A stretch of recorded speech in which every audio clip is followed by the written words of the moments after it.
Problem number 15 को देखो, उम्मीद करता हूँ आपको ये अच्छे से दिख रहा होगा, अगर नहीं दिख रहा तो भाई मुझे बताओ जल्दी से। देखो ये बड़ा करके दिखा देता हूँ। क्वेश्चन आपसे बोल रहा है कि इसके is the graph showing the variation of the stopping potential. देखो मैं इसको थोड़ा सा और बड़ा कर देता हूँ, और बड़ा कर देता हूँ यहाँ तक, ऐसे लो अब ज़्यादा सही है।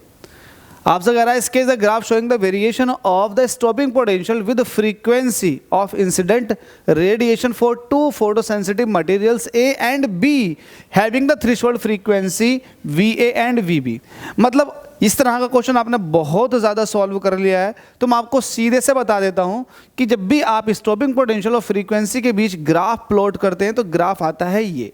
अब चूंकि आपके पास दो डिफरेंट मेटल्स हैं तो दो ग्राफ बन जाएंगे, लेकिन ग्राफ बनेगा यही, और दोनों ग्राफों की स्लोप भी सेम होगी। ये तो आपको पता है कि स्टॉपिंग पोटेंशियल और फ्रीक्वेंसी के बीच में अगर आप ग्राफ प्लॉट करते हो तो सबकी जो स्लोप है वो सेम निकल कर आती है।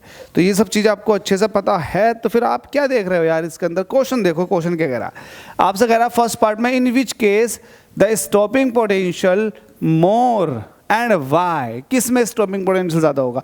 तो स्टॉपिंग पोटेंशियल चेक करने के लिए आप किसी पर्टिकुलर फ्रीक्वेंसी को ले लो, किसी भी फ्रीक्वेंसी को। तो मैंने यहाँ पर न्यू फ्रीक्वेंसी को ले लिया। अब न्यू फ्रीक्वेंसी को जब ले लिया तो ये न्यू फ्रीक्वेंसी जाहिर सी बात है थ्रेशोल्ड फ्रीक्वेंसी से ज़्यादा है, VA और VB दोनों से ज़्यादा है। हालांकि V नहीं बोलते इसको, न्यू बोलते हैं, न्यू A और न्यू B दोनों से ज़्यादा है, ठीक है। अब मुझे एक बात बताओ, इस पर्टिकुलर फ्रीक्वेंसी पर अगर मैं स्टॉपिंग पोटेंशियल मेटल A के लिए देखूंगा तो कहीं ना कहीं ये आएगा, वही मेटल B के लिए देखूंगा तो कहीं ना कहीं ये आएगा। तो जाहिर सी बात है स्टॉपिंग पोटेंशियल जो हुआ वो मेटल B का ज़्यादा हो गया। तो आप इसको ऐसे लिख सकते हैं सॉल्यूशन में metal B have higher stopping potential. आपको ग्राफ से क्लियर पता चल गया, ठीक है। ये फर्स्ट पार्ट हो गया। अब सेकंड पार्ट देखो। सेकंड पार्ट में कह रहा है does the slope of the graph depends on the nature of the material used. तो स्लोप का पता लगाते हैं। अब देखो स्लोप देखो दोनों की सेम है। अगर आप स्लोप निकालोगे तो एक्चुअल में एक फॉर्मूला होता है V not is equal to होता है H/E न्यू माइनस के न्यू नोट। यही तो होता है H/E। ये आइंस्टाइन इक्वेशन है, इसको वेरीफाई कर लो। अगर आपको गलत लगे ये तो ऐसे देख लिया करो कि H न्यू फ्रीक्वेंसी जो हो गई वो वर्क फंक्शन में हो गई प्लस काइनेटिक एनर्जी में हो गई, ठीक है। अब मुझे काइनेटिक एनर्जी चाहिए तो इसे इधर को भेजना पड़ेगा, H न्यू माइनस के H new note, H common ले लो, न्यू माइनस के न्यू नोट। और ये काइनेटिक एनर्जी जो होती है in terms of stopping potential V note into E होती है।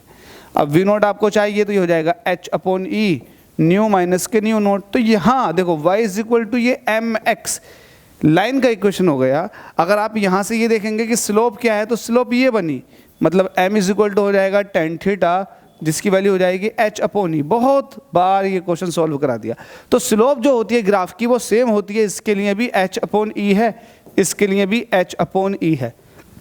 जब दोनों के लिए स्लोप सेम है तो स्लोप जो है मटेरियल के नेचर पर डिपेंड कर ही नहीं रही, तो ये इंडिपेंडेंट होती है मटेरियल के नेचर के ऊपर। तो होप सो ये भी क्लियर हो गया होगा। तो प्रॉब्लम नंबर 15 भी आपने बहुत अच्छे से उड़ा दी।